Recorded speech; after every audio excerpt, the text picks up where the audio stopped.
Assalamualaikum warahmatullahi wabarakatuh. Kembali lagi bersama saya Sherly, mahasiswi program studi bimbingan dan konseling Islam semester 3 Universitas Islam Negeri Sultan Haji Muhammad Idris Samarinda. Pada kesempatan kali ini saya akan sedikit membahas mengenai materi pada pertemuan ke-10, yaitu perkembangan bahasa dan komunikasi, mata kuliah psikologi perkembangan yang diampu oleh Bapak Muhammad Hasan Abdillah SPSI MPSI. Langsung saja kita masuk pada pembahasan yang pertama, yaitu pengertian perkembangan bahasa dan komunikasi. Perkembangan bahasa dan komunikasi sangat penting dalam pertumbuhan anak. Bahasa memainkan peran kunci dalam memfasilitasi komunikasi interpersonal, membantu mengorganisasikan pikiran dan mengekspresikan perasaan dan keinginan. Pada usia 8-12 bulan, anak mulai mengeluarkan suara seakan-akan berbicara dengan orang tuanya dan menggunakan komunikasi nonverbal seperti intonasi suara. Perkembangan bahasa melibatkan kemampuan untuk menggunakan semua keterampilan berbahasa manusia, termasuk berbicara, mendengarkan, membaca, dan menulis. Anak-anak mengalami peningkatan kemampuan dalam menghasilkan suara, menggunakan bahasa telegrafik, memperluas kosakata, membentuk kalimat yang jelas, menggunakan bahasa kompleks, dan memahami komunikasi nonverbal seiring dengan perkembangan usia mereka. Langsung saja kita masuk pada pembahasan yang kedua, yaitu komponen-komponen perkembangan bahasa dan komunikasi. Yang pertama ada fonologi. Ini adalah komponen bahasa yang berkaitan dengan suara-suara pada tahap awal bayi belajar mengenai bunyi-bunyi yang ada dalam bahasa yang mereka dengar di sekitarnya. Yang kedua ada morfologi. Ini adalah komponen bahasa yang berkaitan dengan pembentukan kata. Pada tahap ini, anak-anak mulai memahami dan menggunakan kata-kata dasar serta menggabungkannya untuk membentuk kata-kata yang lebih kompleks. Yang ketiga ada sintaksis. Ini adalah komponen bahasa yang berkaitan dengan tata bahasa dan struktur kalimat.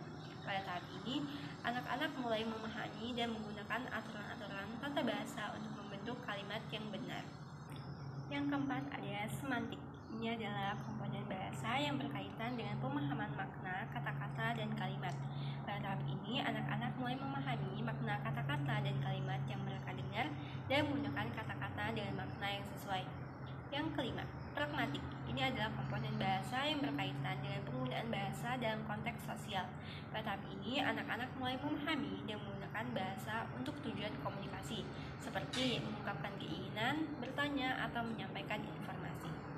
Perkembangan bahasa dan komunikasi sangat penting untuk menilai perkembangan keseluruhan anak, dan deteksi dini serta intervensi awal penting jika terdapat kekhawatiran tentang keterlambatan bahasa dan komunikasi pada anak. Pembahasan selanjutnya yaitu faktor-faktor perkembangan bahasa dan komunikasi. Yang pertama ada faktor kognitif. Kemampuan kognitif individu seperti kemampuan memori, pemecahan masalah, dan perhatian mempengaruhi perkembangan bahasa. Yang kedua ada faktor kesehatan. Anak-anak yang sering sakit pada 2 tahun pertama kehidupan mereka mungkin mengalami keterlambatan dalam perkembangan bahasa. Yang ketiga ada faktor jenis kelamin. Perkembangan bahasa cenderung lebih cepat pada anak perempuan setelah usia 2 tahun. Yang keempat ada faktor lingkungan. Interaksi keluarga dan lingkungan yang kaya akan bahasa memfasilitasi perkembangan bahasa pada anak. Yang kelima, faktor sosial ekonomi. Anak-anak di latar belakang sosial ekonomi rendah mungkin mengalami keterlambatan perkembangan bahasa dibandingkan dengan anak-anak dari keluarga yang lebih mapan. Yang keenam ada faktor fisik. Kondisi fisik yang mempengaruhi komunikasi seperti cacat fisik juga dapat mempengaruhi perkembangan bahasa. Yang keenam ada faktor umur. Perkembangan bahasa berkembang seiring bertambahnya usia dan pengetahuan serta pengalaman yang meningkat. Kedelapan ada faktor lingkungan. Lingkungan tempat tinggal seperti perkotaan atau pedesaan juga dapat mempengaruhi perkembangan bahasa pada anak. Yang kesembilan, faktor kesehatan keluarga. Hubungan keluarga yang sehat dan interaksi yang baik memfasilitasi perkembangan bahasa pada anak.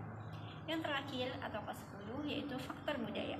Faktor budaya seperti struktur bahasa yang unik dan praktik komunikasi juga mempengaruhi bagaimana bahasa dipelajari dan digunakan. Pembahasan terakhir yaitu kesimpulan.